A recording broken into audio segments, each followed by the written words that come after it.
Okay, let's dive in. What if achieving real financial freedom, genuine freedom, wasn't really about earning millions? What if it was about fundamentally changing how you even think about money? Imagine escaping the whole 40-year work grind, maybe, I don't know, in 10 or 15 years, by literally taking back your life. It's a pretty provocative idea, right? And it's right at the heart of our deep dive today. We're looking at Your Money or Your Life by Vicki, Robin, and Joe Dominguez. This wasn't just another finance book. It laid out this revolutionary system for real financial independence. And the kicker, it worked for regular people, not just high earners. So today we're going to unpack this core idea, how most of us are sort of unconsciously trading our life energy for stuff we don't actually value that much. We'll walk through their 9-step program freedom and crucially show you how to figure out your real hourly wage, that number. It might just really surprise you. Our mission here is simple: give you the fast track to understanding a system that honestly changed how people think about work, money, freedom. It started a whole movement. It really did. I mean, Your Money or Your Life basically gave us the blueprint for what we now call the FIRE movement, financial independence, retire early. But like you said, this isn't just about the spreadsheets and the saving tactics. It's about a massive mindset shift, really rethinking your relationship with your time, your money, your life, basically. It's as much an internal shift as an external plan. Okay, so let's get into that core idea, this game changer.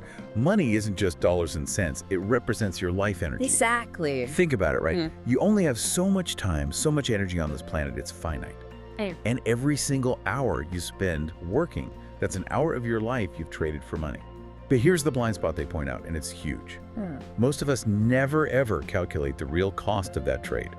We just look at the paycheck. Precisely. And the book walks you through calculating your real hourly wage. It's honestly, it's an eye-opener. You can't just look at your gross pay. You absolutely have to factor in all those hidden costs tied to your job. Hidden costs? Like what specifically? Well, think about it. Commuting the time and the actual money, gas, wear and tear, maybe transit passes, work clothes, dry cleaning, those lunches you grab because you're too busy, or dinners out because you're just exhausted after work. Stress-related stuff too, maybe doctor visits, therapy, maybe even just needing a drink to unwind. Wow. And then there's the time you need just to decompress. Zoning out after work or needing the whole weekend just to feel human again before Monday rolls around. All of that. It's a cost of having that job. Right. It's not free time if it's recovery time. Exactly. So let's say your job pays $24 an hour on paper. Once you honestly add up all those hidden time and money costs, your real hourly wage might actually be closer to, say, $8 to $12 an hour. Wait, like half? Or even less. Yeah, easily. And this realization, it changes everything. Suddenly, that $200 dinner isn't just $200. If your real wage is $10 an hour, that dinner costs you 20 hours of your life. Oh, wow. Seeing 20 hours of my life on the bill instead of $200? Yeah, then it's different. Doesn't it? It forces you to ask for every single purchase. Is this really worth X hours of my finite life energy? And that's the foundation. Freedom isn't always about earning more. Often it's about needing less, because you're being incredibly intentional with how you spend your life. That real hourly wage thing. Yeah, I can feel listeners doing the math in their heads right now, maybe thinking about that weekend purchase. Oof, powerful stuff. Bit jarring, maybe. So, okay, once you have this new lens, this clearer view, and you've maybe felt that gut punch of realizing how much life energy you're trading. Yeah. What's next? How do you actually, change things, reclaim that energy? That's where the 9-step program comes in, right? It's the roadmap. Exactly. It provides the structure. Step 1 is making peace with the past. The goal here isn't guilt, it's clarity, awareness. The exercise itself is pretty straightforward, but the result can be profound. You calculate your total lifetime earnings, everything you've ever made. Then you calculate your current net worth. And then you subtract your net worth from your lifetime earnings. For a lot of people, this is a huge wake-up call. You might see you've earned, say, $500,000 over the years, but maybe you only have $20,000 in assets to show for it. Ouch. Yeah, I can see how that would be a wake-up call. Right. But again, it's not about beating yourself up. It's just about seeing clearly where maybe that life energy went unconsciously in the past, building that conscious foundation. Makes sense. Get clear on the past first. Yeah. But then how do you bring that focus into the present? Because, habits are hard to break. What's the next step for daily life? That flows right into step 2. being in the present, tracking your life energy. Now, tracking expenses isn't new, right? Lots of people do that.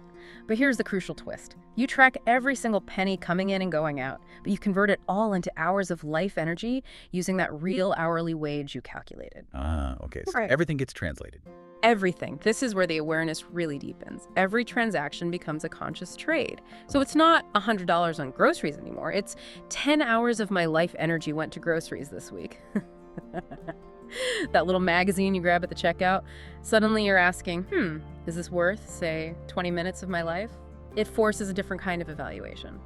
I can see that. So you're tracking individual transactions in life hours? Yeah. Then what? How do you see the bigger picture? Good question. That leads to step 3, monthly tabulation.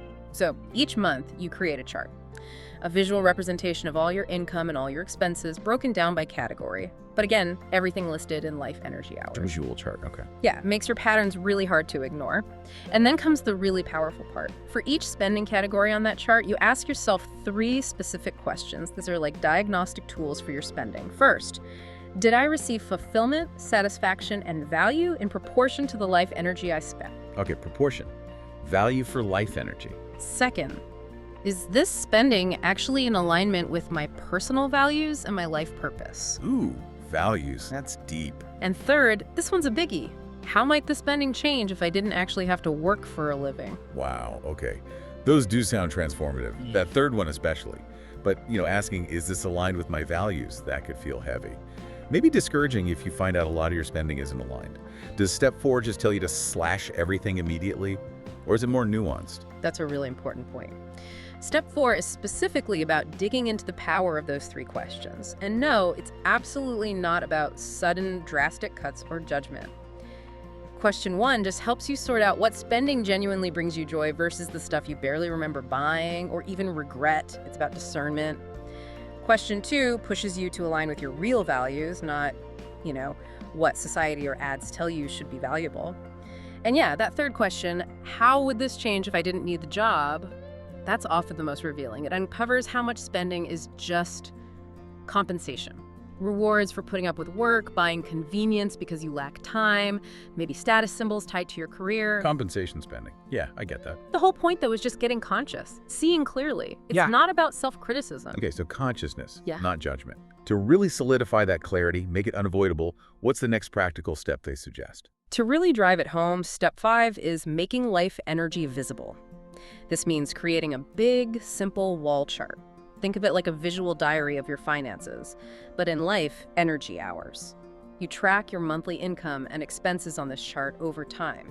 Seeing it physically, day after day, makes those patterns, like maybe spending more during stressful work periods, completely undeniable. It makes your progress, or lack thereof, impossible to ignore. It's a constant visual reminder. A big wall chart. Okay. That is definitely making it visible. So once you have this super clear picture, this undeniable view of where your life energy is going, what's the next logical move towards, actually gaining control? That takes us right into step 6, valuing your life energy, minimizing spending. Now that you're fully conscious of where the energy is flowing, this step is all about intelligently reducing your expenses without actually reducing your fulfillment or happiness. Okay, so not about deprivation. Not at all. It's about smart consumption. Maybe you find that, hey, cooking a great meal at home isn't just cheaper, it's actually more satisfying than getting takeout. Or choosing high-quality used items brings more long-term value and joy than buying cheap new stuff that breaks. The goal is to find your personal enough point, that sweet spot of genuine satisfaction without waste or excess. Conscious choices, not forced sacrifice. Finding enough. That sounds like a journey in itself. And while we're focusing on the outflow, the spending, what about the other side? The income. How does the book suggest approaching that part within the same philosophy? Right, step 7 tackles that. Valuing your life energy, maximizing income. The focus shifts to earning, but again, with that crucial life energy twist. It's not just about blindly chasing a higher salary, it's about making sure the work you do actually aligns with your values and ensuring you're being fairly compensated for the precious life energy you're trading. So it's about the quality of the trade, not just the quantity of dollars. Exactly. This might mean negotiating your pay more effectively, or maybe looking for work that feels more meaningful, or even developing skills that command a better return on your time investment. It's about maximizing the total value, financial and personal, you get for your life energy. Okay, maximizing value on both sides. Now, step 8. This feels like the big one, the goalpost many people using the system are aiming for.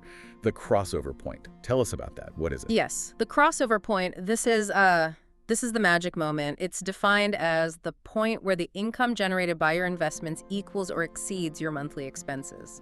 When you hit this point, working for money becomes completely optional. Optional, wow. And the calculation is surprisingly simple. If you've gone through the steps, optimized your spending, and found you can live happily and fulfillingly on, say, $3,000 a month, then you are financially independent the moment your investments reliably generate $3,000 a month passively.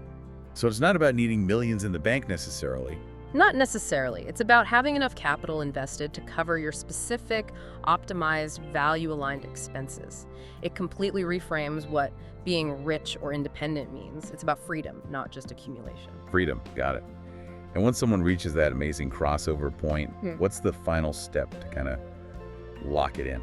The last piece is step 9, investing for financial independence. And the approach here is refreshingly straightforward.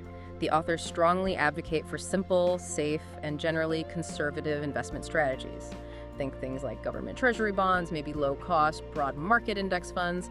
They actively steer people away from complex, high-risk schemes or trying to time the market. So keep it simple, keep it safe. Pretty much. The key insight is your goal isn't necessarily to beat the market or chase huge returns. It's to achieve steady, reliable income from your capital that's sufficient to cover your optimized expenses. You're investing for dependable income and security, not for speculative gains. That secures your freedom. Okay, so stepping back from the 9 steps themselves, Yeah. beyond the math and the tracking, what's the deeper impact here? For the person doing this, it feels like the real power isn't just in the budget sheets, right? It's this psychological transformation that happens. Yeah, absolutely. It seems to dismantle that whole scarcity mindset. It's the constant money anxiety so many people live with. When you realize, hey, I can actually live well, be happy on much less than I thought, money stops being this like terrifying master and becomes a tool for freedom. That's a great way to put it. And it connects your spending directly to your values, right? So you start naturally shedding the stuff you bought out of habit or pressure.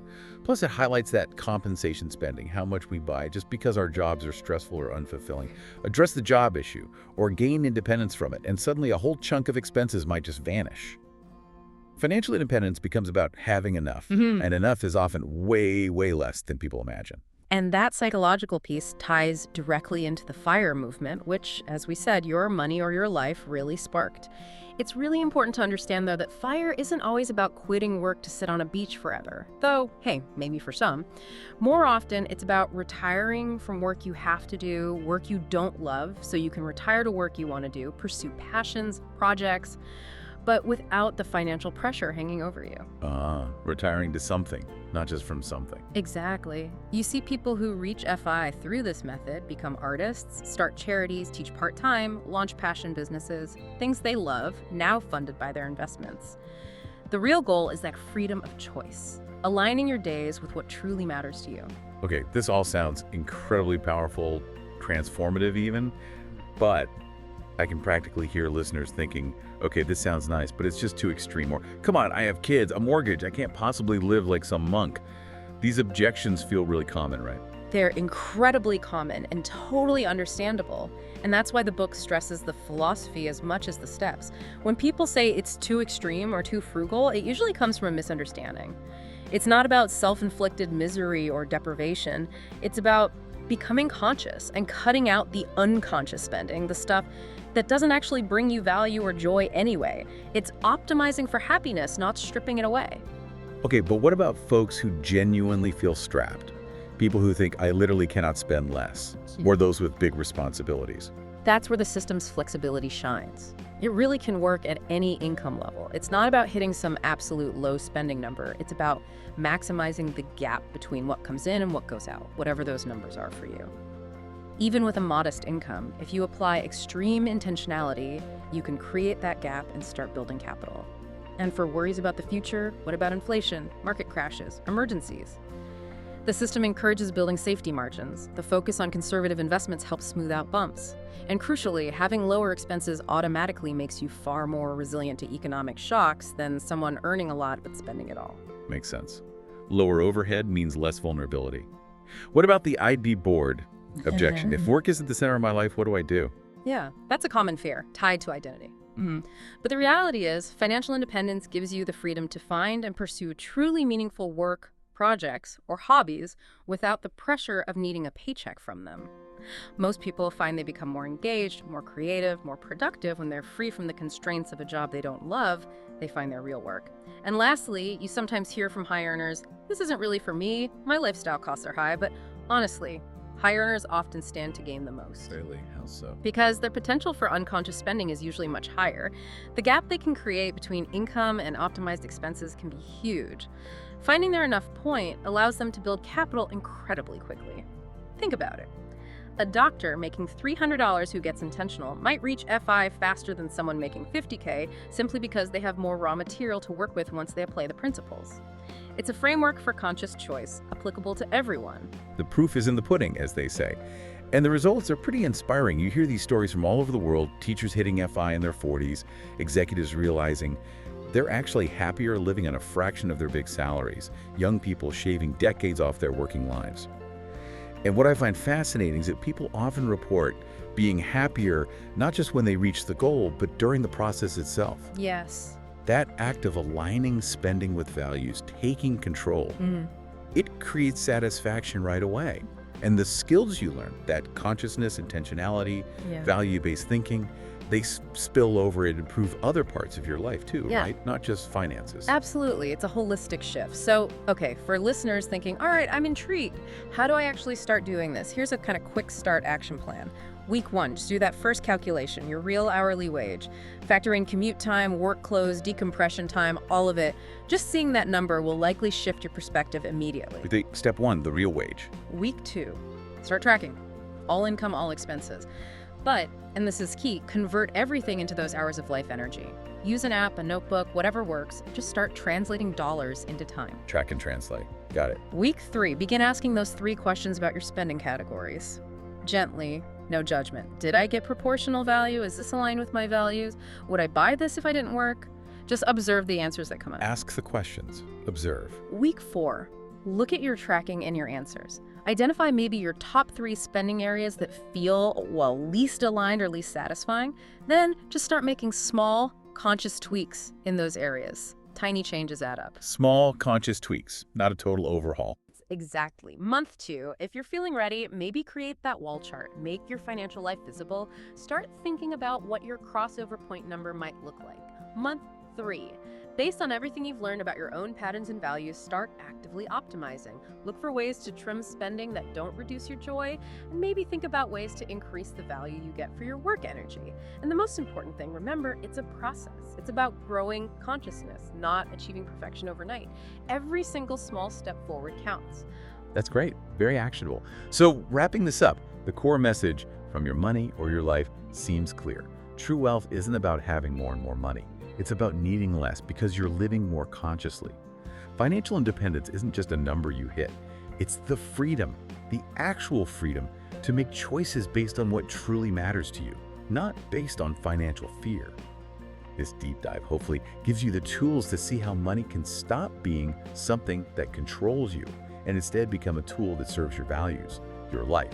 So here's your challenge for this week if you're up for it. Take that first step. Just calculate your real hourly wage and maybe just for one day track your spending in terms of life energy hours. See how that simple shift feels, how it changes things. Remember that core idea. Every hour you work is an hour of your actual life. Gone forever. Make sure, really sure, that you're trading that incredibly precious energy for things that are genuinely worth it to you.